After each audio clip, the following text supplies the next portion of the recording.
وسيحبط أعمالهم.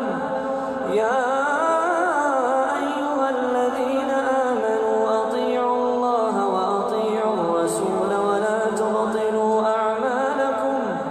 إن الذين كفروا وصدوا عن سبيل الله ثم ماتوا وهم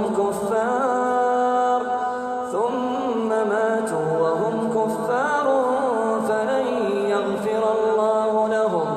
فلا تهنوا وتدعوا إلى السلم وأنتم الأعلون والله معكم ولن يتركم أعمالكم.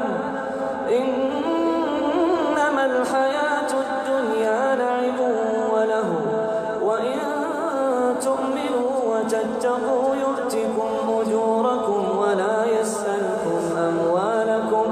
إن يسألكموها فيحفكم تبخلوا ويخرج أضغانكم.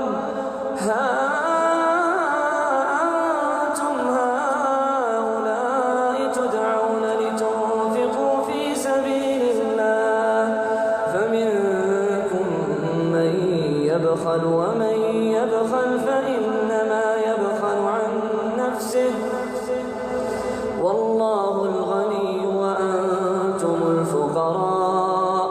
وإن تتولوا يستبدل قوما غيركم ثم لا يكونوا أمثالكم.